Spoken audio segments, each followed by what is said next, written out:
Are you tired of being weighed down? Have you fallen asleep on your health? This is your wake up call with my dad, Keith, my husband, Kyle, and me, Ashley. Good morning, everyone. It is day 78, and it is a Monday morning, and that means we're looking ahead to the week and talking about what we got going on, but also some barriers we might run into this week. So, looking forward today, what do we got going on this week, y'all? I think it's going to be a whole lot of the same stuff for me. I hope it's going to be a little bit better than last week, though, because I was confined to the house a lot, doing a lot of computer stuff and all, and website work. Yeah. From the meet the previous weekend, so I didn't get a whole lot done last week. Did real good as far as exercise and stuff during the weekend, but anyway, I anticipate this week it'll be a little bit better. So yeah, it's hard when you're stuck behind the desk all week. Get out and do what you need to do. Yeah. That's right. Because you're on a time crunch, especially with your meet. You're trying to get that information out as quickly as possible. Otherwise, those people will be calling you or emailing you and trying to figure out where the records are and the pictures are. And that's right. So you kind of have to get it done. Don't have any choice. Right. But Right. don't have any of that. Got some podcasts and stuff we're going to work on this week, but that can be moved around to whatever time you want to do it. So a little bit different. All right. Well, this week. Go ahead. Go ahead. I was going to say this week for me, just working, trying to figure out how, what I'm going to take with me to work. But, this week's going to be prep for us. Next week, looking ahead 2 weeks, next week's going to be a really hard week because we're going to be away at camp. So we're going to be there with, about 150 people, and we got to figure out how we're going to balance our meal. Well, we're going to have to bring all of our food with us, and so, and Kyle is also a director of camp, so there are certain things that we are in charge of throughout the week that we've got to get ready for this week. So I don't think that will hinder me from doing my normal exercise thing. It's going to be a lot of planning, and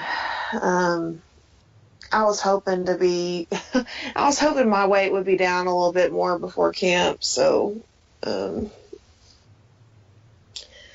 wouldn't have to explain as much while we're doing what we're doing. I don't know if a lot of people who see me often can tell how much weight I've lost. So I was hoping that I would have a more significant difference, so I could just be like, well, I'm doing this because I've lost a lot of weight so far, and I want to keep going. But that. Well, I don't think that should. I don't think that should hinder you from still being able to say that. And I know you want to be able to solidify a little bit more.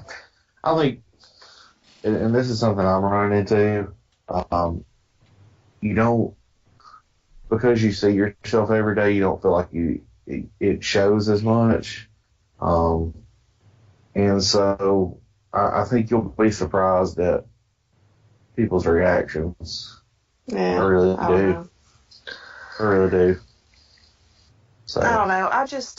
Bringing the food is going to be a pain. It just is. But, and prepare, even if it's already prepared, getting it warmed up and carrying it up to the mess hall and all this, it's not going to be a fun thing.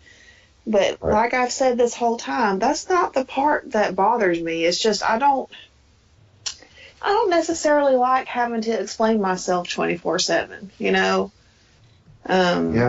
Which sounds silly because I get on here and I do this podcast every day, but that's of my own free will. Right. And people are free to listen to it if they want to, and they're free to not if they don't. I just... It's not so much the explaining what we do, it's the reactions that we get when we explain what we're doing. Yeah. That make it rough. You know what though? If we said, oh, we're doing keto or something, people are like, oh, okay. Or if we said, oh, we're on the low carb thing, or oh, we are we're doing Atkins, so or, any of those options, people would just be like, oh, yeah, great. But this is still a thing that people don't understand. It's growing and it's getting bigger, and it's, more and more people are getting on board. But as of right now, the average person, when you say, I don't eat meat or dairy, they are like, are you stupid? You need protein. You need milk. You need, you're not going to get enough vitamin. Like they don't understand it. And I saw a meme the other day. It says, no one's worried about your protein until you tell them that you're plant-based or vegan. Right. So, like, they don't worry about anybody else's protein intake. They just worry about it when you tell them, hey, I'm not eating animal products at all. And just like anything else, I am sure I'm building this up in my mind to be more than it's going to be. I'm almost positive, but I'm still not looking forward to it, And I will sit there and I will talk to anybody who has questions about it. But, a lot of the time people will ask questions just because they're trying to prove you wrong, not trying to actually learn about what you're trying to do. Yeah. And then, but it's not even if they want to learn. Yeah. They don't even That's what really I'm saying. They just want to, say, well, where are you getting your protein, and where, oh, you're probably just starving yourself, and that's why you've lost weight. Or, well, I don't know. Yeah. Well, and it's, it's sometimes it's out of a place. Sometimes it's out of a place of concern or people trying to understand, but most of the time it's just. Well, I'm just, yeah, you're right. And what you're doing. Exactly. And going to a camp where food is provided every single meal, including snacks, is not a normal thing. I have never seen anybody do it the, 15 plus years I've gone. I remember when I was a teenager, there was this family, they didn't bring all of their meals, but they brought a lot of stuff. Like, I remember them eating like granola and stuff for breakfast, and like, they bring, stuff to eat with their meals. They'd still eat some of the things that the people were serving, but not all of it. And I even remember then thinking, whoa, they're weirdos, Yeah. And this is me being a teenager, not really understanding why they're doing that. And I don't really care. At the end of the day, I honestly don't care what people think about it. It just is exhausting to me to have to defend myself. Yeah. And that's part of my social anxiety thing. Like, I just don't like dealing with people all the time. But anyhow, this podcast has just turned into an Ashley complain fest, but sorry about that. That's how I'm feeling this morning, so. There are concerns that we have, and I think it's something that we're already thinking about, not this week, but the next, but it's been on our mind for the last month, because it's like, how is this going to go down? How are people going to receive this? And, sometimes you just want to be able to do it. It's different. And anytime you do something different, it makes people uncomfortable. And I think that's one of the hard things about plant-based diet is that it challenges people's preconceived notions, and therefore people are resistant to it. The first reaction you get, well, I don't eat any animal product. I could never do that. That's the first thing. I could never do that. I could never give up my cheese. I could never do that. I've got to have my cheese. I've got to have my meat. Well, you know what I could never do? Give myself insulin injections. That's what I could never do. I could never go into open heart surgery. I mean, I could, but those things seem more terrifying to me than not eating a steak or a piece of cheese ever again. You know what I'm saying? Like, not to say that I won't ever eat that ever again, but it's never going to be part of my main diet ever again. That's for sure. Yeah. It depends on how extreme you want to get here, you know. Yeah. And it'll be fine. I always work things up to be more than what they are. And I'm rationally telling myself this, but my mind is still not wanting to settle. And I think some of you listening can probably relate to this. You know, I'm rational enough to know this is silly, but my brain is also like, but no, it's not. It's not silly. It's real. Yeah.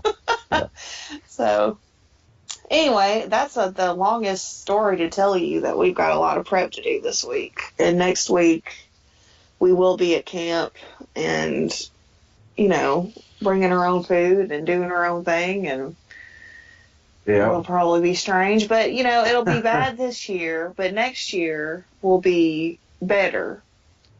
Yeah. Because by then, I think I hope to have most of my weight off by this time next year. And they really can't say anything after that. You know, they can, but at that point, I'm really not going to care. Yeah. All right. Well, you know, just prepping this week's going to be our big thing. So, all right, guys. Well, we appreciate you listening this morning. Hope that you have a good week. Share with us the struggles, the trials that you run into. If you're trying this out, if you're walking along with us here, you're doing plant-based, or maybe you're just not eating meat and dairy because of choices that you've made, what's the feedback that you get when you try to talk about that to other people, or people ask you about it? What kind of feedback do you get? How do you handle their questions? I need to know how to tactfully talk to people about it sometimes. Instead of just saying, well, I don't want to inject myself with stuff. You know, that's not the best way to handle this. Why do you do this? I don't want to die. No, I don't want to be on medication for my whole life. I don't, you know. Yeah. So, all right. Well, please share that with us on social media. You can find us at Our Heavy House on Instagram and Facebook. You can also find us on YouTube, and we've also got our Libsyn, and then you can find us on iTunes podcasts. So you can find us there as well. Please subscribe on those, and if you're on YouTube, go ahead and hit that notification bell so you get the most up-to-date information. All right, guys, thanks for listening this morning, and go out and kill it.